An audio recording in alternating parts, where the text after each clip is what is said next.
Ladies and gentlemen, welcome to my spoiler review of Deadpool and Wolverine. Obviously, big time major spoilers ahead in this video. We're talking the cameos, we're talking what they did good, what they did bad. Obviously, we're going to look at this popcorn bucket that I have here in a second as well.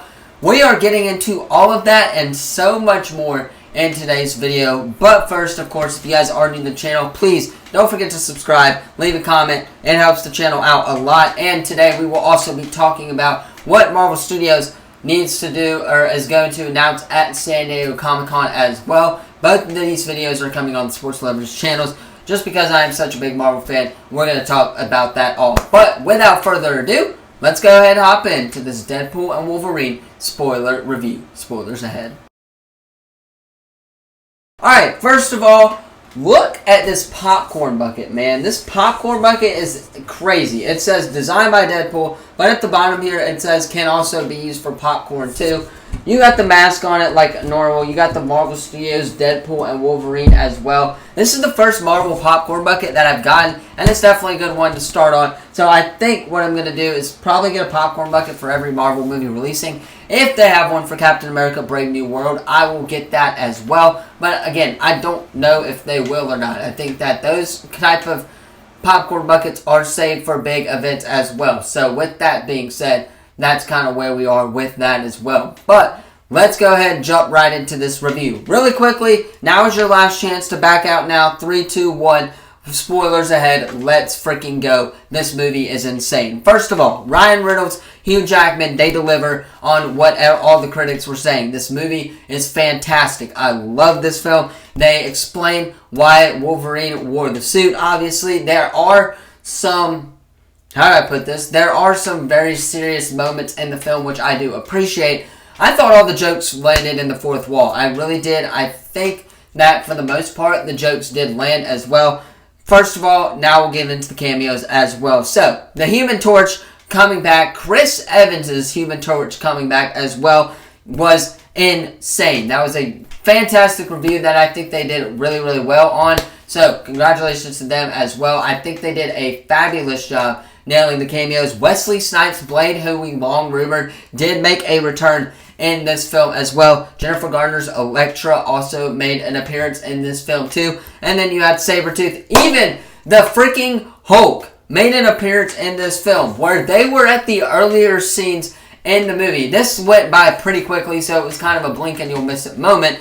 But the Hulk made an appearance in this film. Deadpool is trying to go from universe to universe here and find the right Wolverine, and he ends up on one that has fought the Hulk, and he makes the joke, hey, these are the claws that you used to fight the Hulk with, right? And then the Hulk freaking appears in this film. So yes, there have been rumors about a World War Hulk film in development, a Deadpool or a Wolverine versus Hulk film in development. I wonder if that is going to have any connection to that universe, because it could very well have connection to that universe. But cameos aside, all the multiverse stuff aside, this film was a Deadpool and Wolverine movie. I didn't want that movie to end. That movie was really good. A lot of the jokes really did come at the earlier parts of the movie, and then towards the end of the movie, it got a lot more serious, like the second act, especially when they do meet Daphne Keene's X-23 as well within the film. Then that's kind of the whole turning point for Hugh Jackman's Wolverine, where she goes up and basically says, you were always the wrong guy until you weren't, kind of sort of adding on to that as well. But this film, no doubt, obviously, is fantastic. This movie is great. I recommend all of you guys watching it. I will be watching it again sometime as well. But now let's talk the post-credit scene. So major spoilers in this. Towards this ending, if you made it this far, click away now for the post-credit scene as well. But Chris Evans' Human Torch is kind of a callback to the earlier scene in the film, where, if you don't know, Deadpool and Wolverine are in the void facing off Cassandra Nova. Basically, Deadpool is saying, that Chris Evans' Human Torch was talking a lot of shit about Cassandra Nova. That's pretty much what he was saying as well. And then in the post-credit scene, Deadpool's like, hey, I don't want to be wrong about this. And then they freaking show the scene where Chris Evans' Human Torch is talking all that shit about Cassandra Nova. So, Deadpool delivered on his promise right there and said, hey, I was the one who talked about that.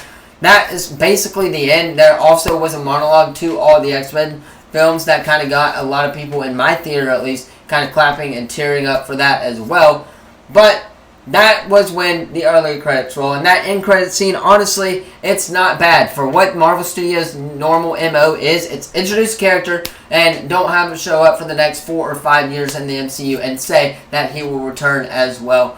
That's the ending and post-credit scene explained for you guys in a nutshell. Again, this movie had everything that I wanted it to. Again, I don't know why, but they didn't technically reveal Lady Deadpool. She didn't take off her mask towards the end of the film. I thought for sure that she would have made like some type of sacrifice, and then it would have been like Taylor Swift or Blake Lively. But it did sound like that it was Blake Lively and definitely not Taylor Swift in this film. So, once again, let me know your thoughts on Deadpool and Wolverine in the comments down below. 1, do you have your tickets? Are you going to see it tomorrow or opening weekend? Leave a comment down below. What would you rate the film in the comments? I believe my rating, it is like a 7.5 or an 8 out of 10.